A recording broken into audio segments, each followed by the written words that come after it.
Alright guys, I've been getting a lot of questions from future viewers from my brain because of course I don't have any viewers yet, but we're pretending I do, about the knowledge book because a few people I probably sent up some red flags, might have even upset some people who are really into that particular book. A lot of people are probably wondering, what the hell is this guy talking? Is this like the Bible or... So anyway, I thought I'd do some clarification because this was one of the first things I did in kicking off my awakening study, as it were. For those who are new to this channel, welcome to Gabin Aloha America. I'm your host, Pharaoh Bryan, and I've been reading a lot lately. And I mean a lot. I got out of college, and I realized that despite my, 17 years of rigorous public education, there's so many things I still don't know about this world. We're talking science, we're talking history, we're talking politics, we're talking economics, we're talking religion. There's just so many pieces of knowledge and information in this world that people are so fascinated and intrigued and love researching that I haven't been exposed to.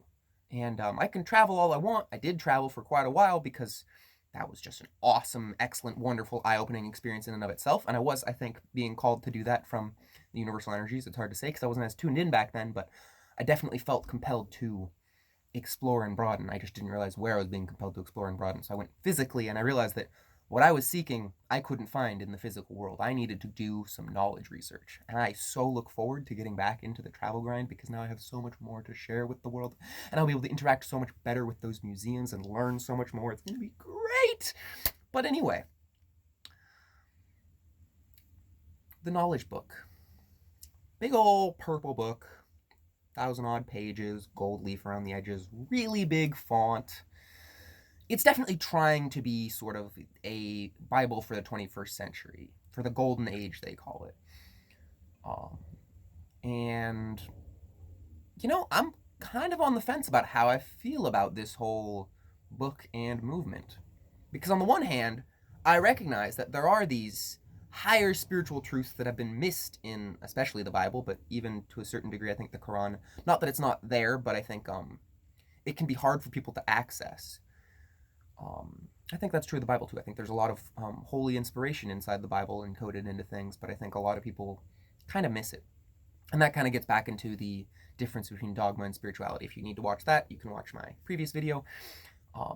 But basically, dogma is forcing things down people's throat, making them believe something, not just have faith that it is, but having to believe something that you can't personally prove, and making people have to believe a certain way, believe that the text has to be interpreted in a certain way, when in reality, like, a lot of these texts can be used for personal spiritual growth, but they can also be used by bad actors to manipulate people's minds. When you read through the Bible, it's pretty apparent to me that Revelations was written so that some future person could continue to tell people that they're going to hell if they don't listen to the church. And you can have a different interpretation about what Revelations is. There's certainly a lot of interesting encoded occultic stuff in there that is fascinating in and of itself, but you can just imagine one of those early church fathers writing that thing and going, this is going to be useful. Maybe. Who knows? I'm not gonna speculate on the nefariety of past churches because I can't time travel. But what I can say is that in the modern era, there is a modern church called the Knowledge Book. I'm not sure if it's a church as much as an organization. It's a group of people that will meet in groups of... It's one of the things that weirds me out. You have to either meet in a council of 3 people or a flower with a leader and 6 pupils, and then you branch out. But all of the things in this group have to be done in numbers. Like, you can't have a group larger than a certain group. The meetings have to be done in a certain way such that you can't actually discuss the text. You just sort of read through the text together. You're never going to have any time in this group, at least if the other groups are run at all like the group I was exposed to, you're never going to have any time in this group to actually discuss like other history, politics, economics type stuff while you're meeting. It's all about studying the book, what the book says, and what we're supposed to believe it means. And it's a great book, honestly. I read the whole thing cover to cover because it was so fascinating to me, and I was like, how did this get dropped into my lap? Which, in case you're wondering how this did get dropped into my lap, I was gardening in my front yard and my neighbor came by and said, you look like someone who's interested in consciousness. And since I'd just started reading, I was like, hello, universe. Yeah, you know what I am. What's up, dude? And it was a very interesting knowledge experience, that's for sure. But seems like it might be a creepy cult. Hate to say it, guys. Sorry if I offended some people there, but and honestly, if this book, I do believe that this book has the power to give some people some great spiritual insight as well. It has some great passages in it that were just like, that's really cool. It's more about the way that the thing's being organized. It really feels like somebody took those passages and wove them into a sort of control narrative. Like, there are parts of this book that are really good, wholesome spiritual insight that I'm just like, you're on it, dude. I've been reading the same stuff in books that's 100 years old and had some personal experience that matches up with both. But then it talks about things that make me feel like it's going to mislead people on their religious path. Like, it talks about that one point. If you do meditation, you might be familiar with what I'm talking about, but it's that transcendental deep where you're just floating, right? Well, according to the knowledge book, that is sort of like step 2 of 10 or something, which, I mean, on the one hand, like, there's definitely more to unfold when you are in those sort of spaces, and a lot you can learn from the universe. But since getting to that space requires feeling at peace and whole and letting go, feeling like that space is just a stepping stone seems like a really good way to trap your ego into wanting, or expecting a certain experience. And when you haven't gotten it, you're going to keep wanting. It also has things in it about how your soul is being encoded in a higher spiritual place, and you're being watched. And it also talks about breeding bad habits out of you, and again, it's one of those funny things, because I think it is, on the one hand, like, a movement like this, the idea that the greater concept of Christ consciousness or Quranic compassion or Buddhistic enlightenment, whatever you want to call it, the greater idea that there is this comfortable, spiritual, peaceful oneness that we can attain by being compassionate and by letting go and opening ourselves up. I like that, and I think that creating a movement that organizes and brings people together around that concept is a good idea. However, the idea that in order to become part of this group, you need to write by hand a 1,000-page book and subject yourselves to weekly, very rigorous practice, and go recruit and not ask questions, and or you can ask questions, but don't be upset when you don't get answers, I should say. And it's covered in a lot of those types of symbolism and stuff. It kind of stinks a little bit, It's been translated into 26 languages. It's in 40 plus countries. Like, it feels like it's spreading a lot. It feels like it's spreading artificially. Like, I haven't heard of this thing. I'd never heard of it before, and it's not very big in the States right now. It's like in New York, and the guy that I met is trying to set up the first one in Seattle. And if it's going to be anywhere, it's going to be probably New York, California, and Seattle, I would imagine, right? Those are maybe like Austin or something, somewhere weird. There's probably some places in the middle of the country that might have it too, but like, those would be the biggest places, right? This thing was, not written. It was received in Turkey in both Turkish and English, or was immediately translated in English? I don't remember. It was simultaneously published both in Turkish and English. I know that. Back in, I want to say, the 90s, almost 2000, somewhere in there. So its first language was in English. There's a small group in New York, no group in Seattle, and yet it's already gone into 26 languages, and it's in 40 countries. To me, that says there's a lot of money behind this thing. Probably. Not necessarily, but probably. And I think that, like I said, if you just took this book and just read it and meditated and read some other spiritual texts, I think it could be very helpful. If you took this book and led a positive spiritualist congregation more loosely around it, like, you didn't require only 3 people showing up. You could have anybody show up and just study and come together and learn, because that's another thing. They talk about how they want to have a book in every person's hand. They want everyone to become part of this. If everyone has to become part of this in groups of individual separate threes, I don't like that as much as everyone just coming together and, interacting. To me, that's more about what church community is. You can practice spirituality on your own, but coming together spiritually with other people is powerful. And maybe there's something to be said for meeting in these particular numbers of people. That's certainly what the knowledge book practitioners believe. But I think being exclusionary is not the way to go. And I guess most importantly, I think that the idea that this book could become the next Vatican, for lack of a better word, who knows? I mean, like, I doubt that people thought that either of the last two, religious leaders that started major religions, the Christian movement and the Muslim movement, I doubt that either of them thought that movement was going to become as big as it is now either. But if it did, if it were to become the sort of dominant world religion that it preaches and wants to be, because that's the main thing. The book's talking about becoming sort of the next one. It is the next step after the Bible and the Quran and the Psalms of David and the Buddha and all that. Like, the funny thing is, it never actually really talks about the Buddha. I mean, when you read like Buddhist texts and stuff, there's definitely some elements of Buddhism in the knowledge book, but they say that this book is sort of the combined sum total of Buddhism, Christianity, Islam, and Judaism. But really, it's very it mostly just focuses on those three, particularly the it seems like it's trying to recruit Muslims and Christians into this movement particularly, and there might be some Buddhists who join in because it just is there. I mean, it does have some Buddhist doctrine in it, there's no doubt about it, but it's much more involved with the Western religions, as it were.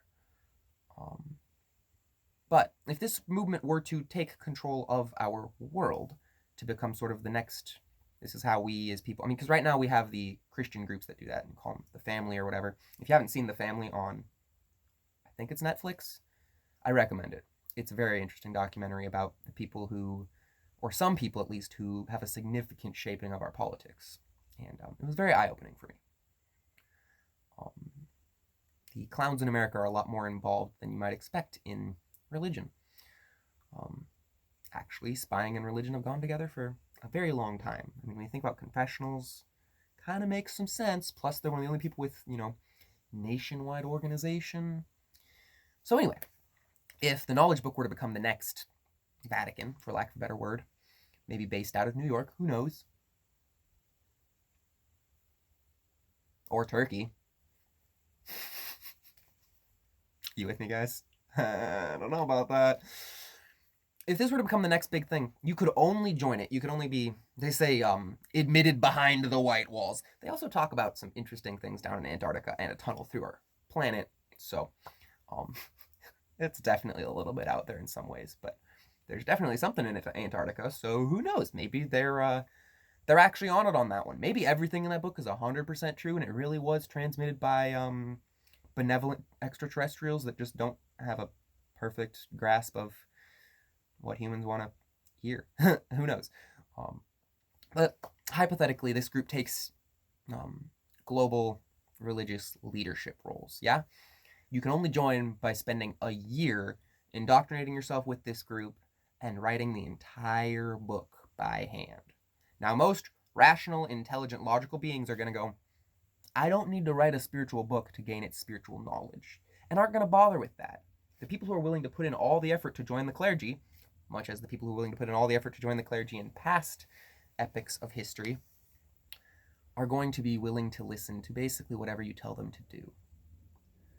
Now, I'm not saying anyone who would be interested in this book won't be interested in free will, but the people who are willing to go through that process, handwriting 1,000 pages of a book just to become part of a club, are going to be willing to do whatever you want them to do, especially after the sunk cost of writing that many pages. You don't write 1,000 pages and then have someone tell you to do something you don't want to do and go, no, I think I'm just going to quit. It was just 1,000 pages, not a big deal. No, you're not. I'm sorry, but most people are not going to do that. And so it just seems like a really good control mechanism. And on top of that, when you think about how much time people have in the 21st century to actually read and write a book like that and all that, most people, if they are going to undergo that process, writing out 1,000 pages by hand over a year, over the period of longer than a year, they're not going to be reading other books. they're not going to be keeping up with news.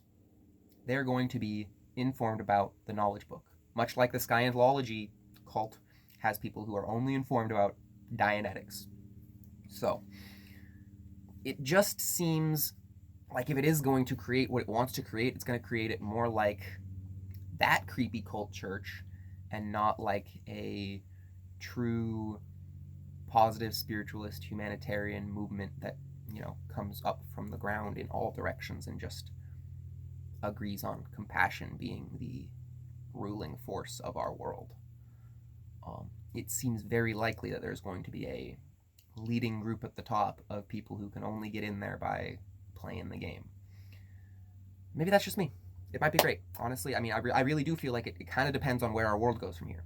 If our world goes in a very positive, spiritual, enlightened direction, if the people propagating this knowledge book end up having more influence than the people who want to lead this knowledge book, it might be one of the best books for our 21st century for waking some people up.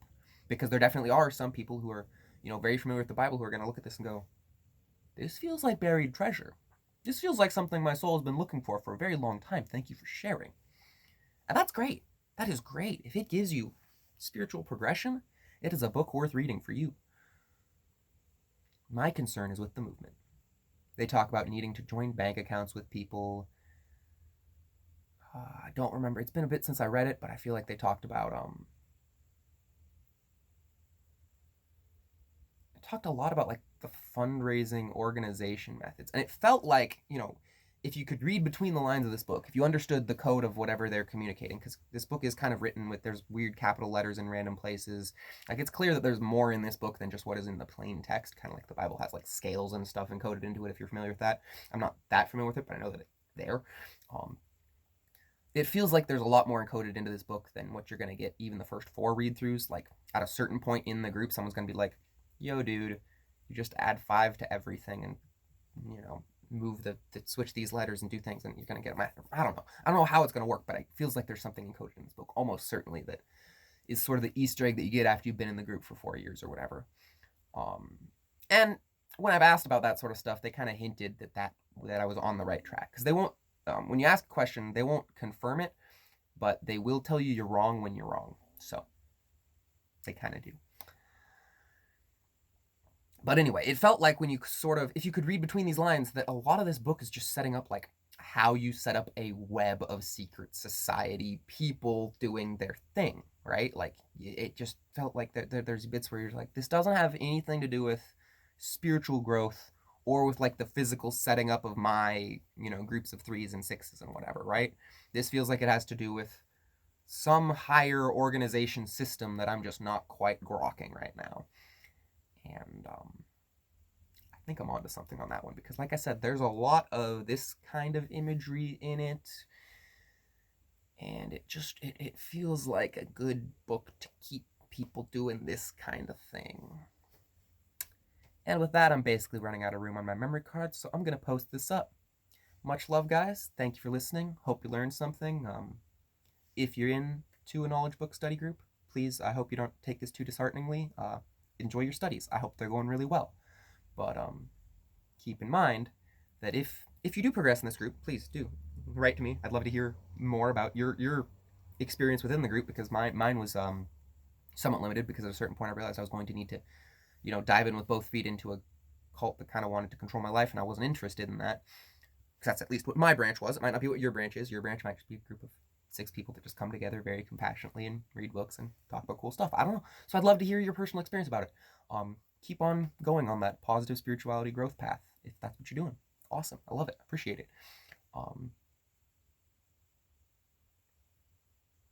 Anyway, I think that's about it. Thanks for tuning in to Gab and Aloha America, fellas. And I'll catch you on the flip side.